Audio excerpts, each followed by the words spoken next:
ਬਿਸਮਿਲ੍ਲਾਹਿਰਰਹਿਮਾਨਿਰਰਹੀਮ। ਅਹਮ ਖਬਰਾਂ ਦੇ ਨਾਲ ਮੈਂ ਆ ਮੁਹੰਮਦ ਵਸੀਮ ਸ਼ਹਿਜ਼ਾਦ ਔਰ ਤੁਸੀਂ ਦੇਖ ਰਹੇ ਹੋ ਮੇਰਾ YouTube ਔਰ Facebook। ਨਾਜ਼ਰੀਨ, ਅੱਜ ਦੀ ਅਹਮ ਖਬਰ ਜਿਹੜੀ ਹੈ ਉਹ ਸਾਡੀ ਆਪਣੀ ਖਬਰ ਦਾ ਜਨਾਬ ਜਿਹੜਾ ਅਸੀਂ ਤਜਜ਼ੀਆ ਕੀਤਾ ਸੀ ਅੱਜ ਤੋਂ ਥੋੜ੍ਹੇ ਦਿਨ ਪਹਿਲਾਂ।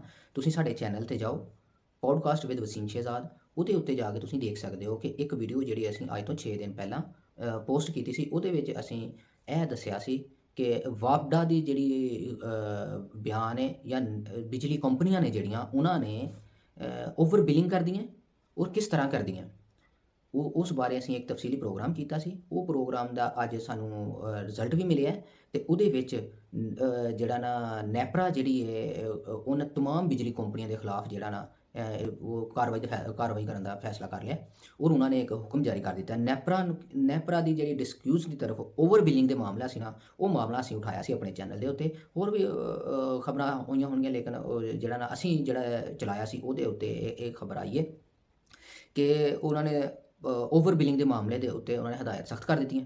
ਜਿਨ੍ਹਾਂ ਲੋਕਾਂ ਨੂੰ ਓਵਰ ਬਿਲਿੰਗ ਪਾਉਂਦੇ ਸੀ ਜਾਂ ਜਿਨ੍ਹਾਂ ਦੇ ਯੂਨਿਟ ਜਿਹੜੇ ਨੇ ਉਹ 30 ਦਿਨਾਂ ਤੋਂ ਜਿਹੜੇ ਨੇ ਜ਼ਿਆਦਾ ਸੀ ਜਾਂ ਜਿਨ੍ਹਾਂ ਦੇ ਮੀਟਰ ਖਰਾਬ ਨੇ, ਉਹ 30 ਦਿਨ ਤੋਂ ਵਿੱਚ ਉਹਨਾਂ ਨੇ ਕਿਹਾ ਕਿ ਉਹਨਾਂ ਨੂੰ ਉੱਥੇ ਜਾ ਕੇ ਲਗਾਓ।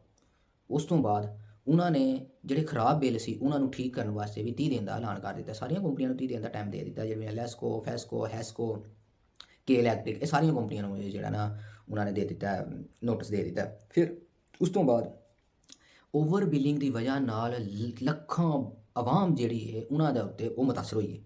ਇਸ ਗੱਲ ਦੇ ਉੱਤੇ ਨੈਪਰਾ ਨੇ ਜਨਾਬ ਬਿਜਲੀ ਦੇ ਬਿੱਲਾਂ ਨੂੰ ਜਿਹੜਾ ਠੀਕ ਕਰਨ ਵਾਲਾ ਮਹਿਕਮਾ ਜਾਂ ਉਹਨਾਂ ਦੀ ਨਹਿਲੀ ਜਿਹੜੀ ਛੁਪਾਉਣ ਵਾਸਤੇ ਹੈ, ਉਹ ਇੱਕ ਨੈਪਰਾ ਦੀ ਤਹਿਕੀਕਾਤੀ ਰਿਪੋਰਟ ਜਿਹੜੀ ਹੈ ਉਹ ਉਹਨਾਂ ਨੇ ਆਖਿਆ ਕਿ ਇਹ ਜਿਹੜੇ ਬੋਰਡ ਹੈ ਜਿਹੜਾ ਕੀ ਨਾਂ ਹੈ ਜਿਹੜੇ ਬਿਜਲੀ ਦੇ ਬਿੱਲਾਂ ਨੂੰ ਜਿਹੜਾ ਕੰਟਰੋਲ ਕਰਦਾ ਜਾਂ ਉਹਨਾਂ ਨੂੰ ਬਿੱਲਾਂ ਨੂੰ ਜਾ ਕੇ ਠੀਕ ਕਰਦਾ ਹੈ, ਉਹਨਾਂ ਦੇ ਬਾਰੇ ਦੇ ਵਿੱਚ ਜਿਹੜੀ ਓਵਰ ਬਿਲਿੰਗ ਦੀ ਸ਼ਿਕਾਇਤ ਸੀ, ਯੂਨਿਟ ਜ਼ਿਆਦਾ ਪਾਉਣ ਦੀ ਸ਼ਿਕਾਇਤ ਸੀ। ਫਿਰ ਮੁਖਤਲਿਫ ਤਰੀਕਿਆਂ ਨਾਲ ਤੁਸੀਂ ਬਿੱਲ ਐਕਸਟਰਾ ਜਿਹੜੇ ਸੀ ਪਾ ਦਿੱਤੇ ਜਾਂਦੇ ਸੀ, ਉਹਨਾਂ ਦੇ ਉੱਤੇ ਨੋਟਿਸ ਲਿਆ ਔਰ ਅੱਜ ਸਾਡੀ ਖਬਰ ਦੇ ਉੱਤੇ ਨੋਟਿਸ ਲਿਆ। ਅਸੀਂ ਬਹੁਤ ਸ਼ੁਕਰਗੁਜ਼ਾਰ ਹਾਂ।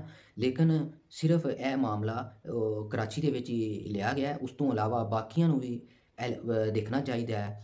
ਜਿਹੜੀਆਂ ਗੈਪਕੋ ਹੈ, ਗੁਜਰਾਂਵਾਲਾ ਇਲੈਕਟ੍ਰੋਨਿਕ ਸਪਲਾਈ ਕੰਪਨੀ, ਜਿਹੜੀ ਇਹਨਾਂ ਨੂੰ ਵੀ ਇਹ ਦੇਖਣਾ ਚਾਹੀਦਾ ਕਿ ਇਹ ਵੀ ਓਵਰ ਬਿਲਿੰਗ ਦੇ ਉੱਤੇ ਐਕਸ਼ਨ ਲੈਣ ਔਰ ਜਿਸ ਤਰੀਕੇ ਨਾਲ ਲੋਕਾਂ ਦੀ ਜੇਬਾਂ 'ਤੇ ਡਾਕਾ ਪਾਇਆ ਜਾ ਰਿਹਾ ਉਸ ਡਾਕੇ ਨੂੰ ਰੋਕਣ, ਤਾਂ ਕਿ ਇਹ ਜਿਹੜੇ ਮਾਮਲੇ ਨੇ ਆਮ ਆਦਮੀ ਨੂੰ ਤਾਂ ਕਿ ਰਿਲੀਫ ਮਿਲੇ।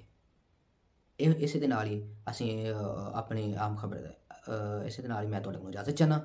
ਰੱਬ ਰੱਖਾ।